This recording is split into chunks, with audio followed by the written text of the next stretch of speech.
Bismillahirrahmanirrahim. Assalamualaikum warahmatullahi wabarakatuh. Sahabat-sahabat belajar semuanya, adik-adik dimanapun Anda berada, semoga kita semua tetap sehat, tidak kurang satu apapun, dan tetap semangat untuk terus belajar dan belajar. Kali ini kita akan membahas soal ulangan umum bersama tingkat SD, MI, semester ganjil tahun ajaran 2020-2021. Tema 5, kelas 4. Baik, langsung saja kita akan membahas seperti biasa. Soal pertama atau muatan pertama yaitu muatan PPKN. Terdiri dari 5 soal. Kita langsung baca. Ya, pilih satu jawaban yang paling tepat dengan memberikan tanda silang pada huruf A, B, C, atau D pada lembar jawaban yang disediakan. Nomor 1. Bunyi sila pada lambang sila di samping. Jadi kita harus menghafal ya bunyi daripada sila pertama, kedua, ketiga, dan keempat, 5 untuk menjawab soal nomor 1. Bunyi sila pada lambang sila di samping adalah A. Ketuhanan yang Maha Esa, B. Kemanusiaan yang adil dan beradab, C. Keadilan sosial bagi seluruh rakyat Indonesia, D. Kerakyatan yang dipimpin oleh hikmat kebijaksanaan dalam permusyawaratan perwakilan. Jadi sudah jelas di sini kepala banteng yaitu bunyinya ini sila keempat ya, yang bunyinya kerakyatan yang dipimpin oleh hikmat kebijaksanaan dalam permusyawaratan perwakilan. Jadi jawabannya sudah jelas D. Selanjutnya soal nomor 2. Nah, ini soal nomor 2. Cermati potongan teks berikut. Di tengah perjalanan menuju sekolah untuk mengambil tugas luring, Edo bertemu Roni. Edo, Ron, mengapa kamu tidak pakai masker? Nanti tidak diperbolehkan masuk kelas untuk mengambil kertas tugas oleh Pak Guru loh. Roni, saya tidak takut virus corona lagi loh, makanya nggak pakai masker. Tapi saya lupa nanti tidak diizinkan masuk oleh Pak Guru kalau nggak pakai masker. Oh ya Do, boleh tidak saya pinjam sebentar masker yang kamu pakai itu? Setelah selesai mengambil tugas, nanti saya tunggu di luar kelas ya. Nah, sikap yang tidak menunjukkan sikap kepahlawanan yang bisa dilakukan Edo jika ... Jadi, sikap yang tidak menunjukkan sikap kepahlawanan. Ya, kita lihat pilihannya A, memberikan pinjaman masker yang dipakai untuk digunakan kembali oleh Roni.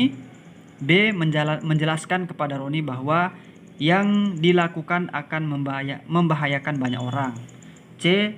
Melaporkan Roni kepada guru untuk agar bisa diberikan penjelasan dan nasihat. Jadi sikap yang tidak menunjukkan sikap kepahlawanan adalah yang A ya. Yang A karena memberikan pinjaman masker yang dipakai untuk digunakan kembali oleh Roni. Sedangkan ya cukup kita menggunakan masker tidak untuk dipinjamkan karena nanti akan menularkan penyakit. Baik, kita lanjut ke soal nomor 3. Soal nomor 3.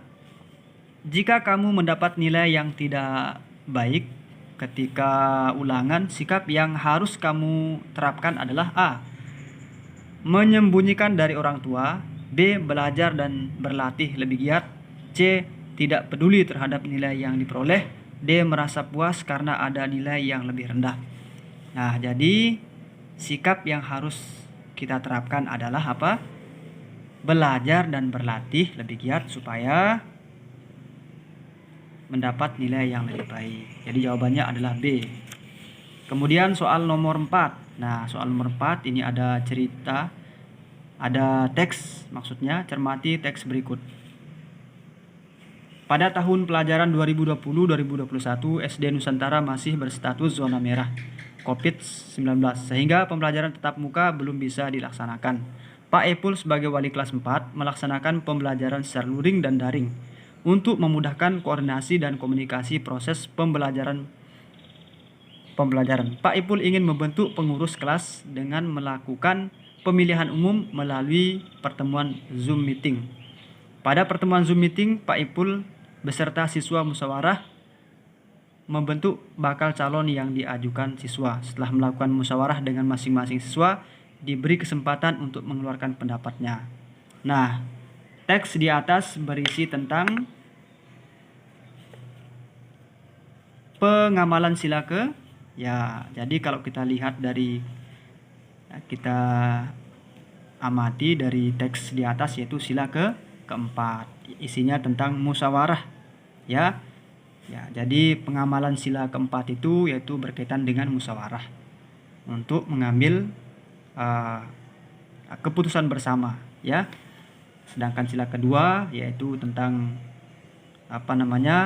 persamaan derajat, ya. Tentang persamaan derajat, tidak boleh membeda-bedakan ketika kita bergaul antara suku yang satu dengan suku yang lain. Yang ketiga adalah persatuan, dan yang lima yaitu kemakmuran, ya, keadilan. Nah, jadi jawaban yang tepat D. Soal nomor 5, cermati pernyataan berikut. 1. Ikut serta dalam melaksanakan gotong royong. 2. Melakukan musyawarah dalam memutuskan perkara. 3. Menghormati pendapat dan kritikan seorang. 4. Menjaga keseimbangan antar hak dan kewajiban. 5. Toleransi dalam perbedaan keyakinan atau agama. Yang merupakan pengamalan nilai luhur sila kelima Pancasila ditunjuk pada nomor, tentu di sini kita lihat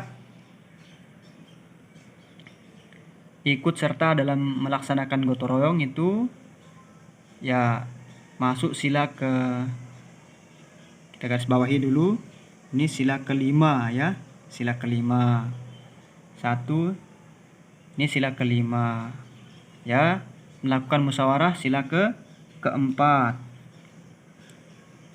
Menghormati pendapat dan kritikan itu sila keempat.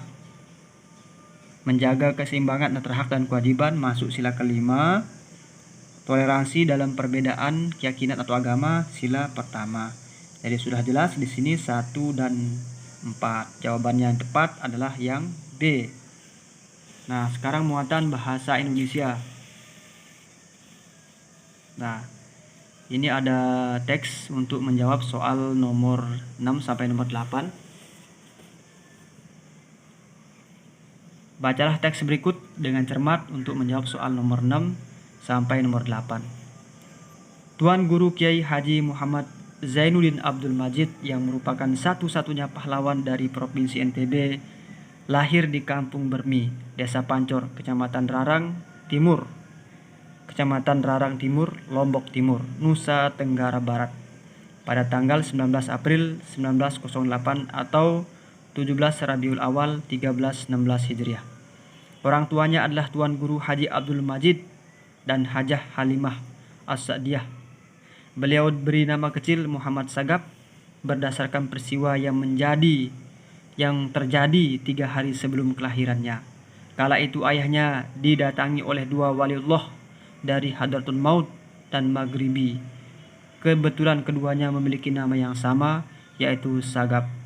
Pemberian nama itu merupakan pesan mereka kepada sang ayah, artinya atapnya para wali pada zamannya, atau Sagap dalam bahasa Indonesia, atau Segep dalam dialek bahasa Sasak. Sejak kecil ia sudah menunjukkan sikap jujur dan cerdas, belajar mengaji dan berbagi ilmu agama sejak usia 5 tahun. Setelah usia 9 tahun, ia masuk ke pendidikan formal sekolah rakyat negara sampai tahun 1919. Kemudian melanjutkan belajar dari beberapa tuan guru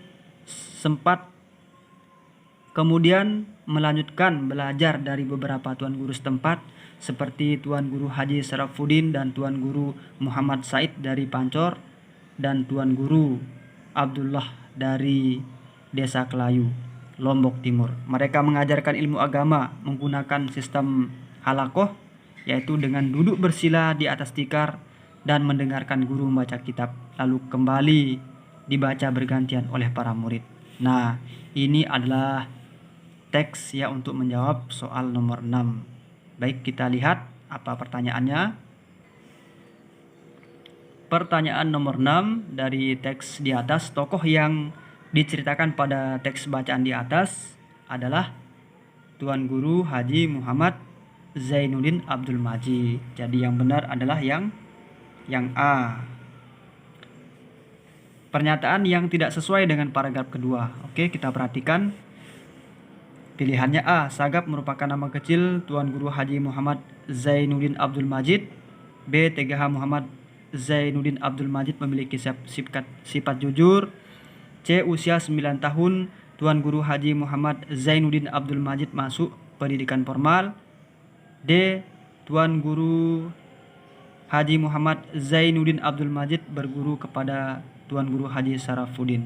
Baik, kita lihat. Kita lihat di pilihan A. Beliau diberi nama kecil Muhammad Sagap. Ya. Beliau diberi nama kecil Muhammad Sagap. Jadi ini ada di paragraf pertama, ya. Sedangkan sejak kecil dia sudah bersifat jujur, ya. Itu paragraf kedua. Usia 9 tahun dia masuk ke pendidikan formal. Terus gurunya ada Tuan Guru Haji Sarafuddin. Nah, kita lihat. Jadi yang benar adalah Sagap merupakan nama kecil Tuan Guru Haji Muhammad Zainuddin Abdul Majid. Ya, jadi ini pernyataan yang tidak sesuai dengan paragraf kedua. Sedangkan B, C, D itu sesuai dengan paragraf kedua. Kata tanya yang digunakan untuk menggali informasi berupa nama tempat. Nah, ini ada A, apa, B, di mana, C, kapan, D, siapa. Sebelumnya sudah dijelaskan di tema 4, ya. Pembahasan soal tema 4. Apa itu kata tanya untuk menunjukkan nama benda, ya. B, di mana itu menunjukkan tempat, ya. Tempat. C, kapan, kata tanya digunakan untuk menunjukkan waktu, ya. Waktu. Siapa itu kata tanya ditunjukkan untuk menanyakan nama, ya. Siapa nama kamu, siapa namanya. Oke, jadi jawaban yang benar adalah yang D. Selanjutnya soal nomor 9, ya. Ini nomor 9. Bacalah teks berikut dengan cermat untuk menjawab soal nomor 9 dan 10. Jadi kita membaca teks ini untuk menjawab soal nomor 9 dan 10. Baik, ini pertanyaannya, informasi penting yang kita peroleh dari teks di atas. Nah, kita baca. Salah satu keunikan Lombok adalah adanya warna Bali di beberapa tempat di Lombok, terutama di Mataram dan Lombok Barat. Taman Mayura yang merupakan salah satu peninggalan kerajaan Hindu Karangasem di Kota Mataram terletak di daerah Cakranegara. Taman Mayura merupakan destinasi wisata sejarah favorit di Kota Mataram. Di taman ini juga terdapat Pura Meru, tempat peribadatan umat Hindu. Peninggalan sejarah ini dikelola secara adat di bawah manajemen Krama Pura Meru. Taman Mayura dibangun sekitar 1744 pada masa pemerintahan Raja Anak Agung Made Karangasem. Kompleks seluas sekitar 4 hektar. Kompleks seluas sekitar 4 hektar ini dijadikan destinasi wisata, ya. Jadi mulai 1972 dan telah mengalami 3 kali renovasi, yakni pada tahun 2001, 2003, 2015 untuk memperbaiki fasilitas yang ada. Dulunya tempat ini bernama Kelepung yang berarti mata air. Baru pada 1866 berubah menjadi Mayura. Kata Andi, pemadu lokal di Taman Mayura. Ada hikayat terkait dengan nama Taman Mayura ini. Saat pembangunan taman wilayah ini masih berupa hutan lebat. banyak pekerjaan proyek pengerjaan taman yang meninggal karena digigit ular berbisa. Lalu dimintalah bantuan ke kerajaan Banten yang kemudian mengirimkan burung merak atau mayura untuk mengendalikan ular berbisa. Dari situlah nama ini mendapatkan nama. Nah, jadi informasi yang kita dapatkan dari teks di atas: A. Taman Mayura merupakan peninggalan kerajaan Karangasem. B. Taman Mayura dibangun pada masa Kerajaan Majapahit, tidak ada di teks. Keunikan Pulau Lombok sebagai Pulau Seribu Masjid, tidak ada di teks ya. Keunikan Pulau Lombok dengan pulau-pulau di Nusantara yang lainnya. Jadi yang benar itu adalah yang A. Kemudian soal nomor 10. Pertanyaan yang sesuai dengan yang termuat pada paragraf pertama teks di atas adalah: kapan Taman Mayura dibangun? Ini Taman Mayura dibangun itu ada di paragraf kedua. Dari mana asal usul pemberian nama Mayura? Itu ada di paragraf kedua ya. Terus berapa luas lahan Taman Mayura? Itu ada di paragraf kedua ya, 4 hektar luasnya. Nah, yang benar adalah yang D. Keunikan Pulau Lombok dengan pulau di Nusantara. Bukan. Apa yang menyebabkan Pulau Lombok dikenal sebagai pulau yang unik? Nah, ini ada di baris pertama ya, paragraf pertama. Jadi jawabannya yang tepat adalah yang D. Selanjutnya soal nomor 11. Soal nomor 11. Soal nomor 11 yaitu muatan IPA. Sumber cahaya terbesar di muka bumi. Sudah jelas jawabannya ini apa? Bintang matahari ya. Matahari ya. Jadi matahari ini adalah sumber cahaya yang terbesar di muka bumi. Baik, kita lanjut ke soal nomor 2. Soal nomor 12. Gambar di samping dapat membuktikan salah satu sifat cahaya, yaitu dapat A. dibiaskan, B. dipantulkan, C. menembus benda bening, D. diuraikan. Jadi gambar di samping ini itu sifat cahaya dapat dibiaskan. Ya, untuk menjawab soal nomor 12, anak-anak harus memahami atau menghafal lagi, mengingat sifat-sifat cahaya ya. Sifat cahaya yang pertama dapat dibiaskan, dapat dipantulkan, cahaya dapat merambat lurus ya. Oke, terus cahaya dapat menembus benda bening. Selanjutnya soal nomor 13. Perhatikan pernyataan di bawah ini.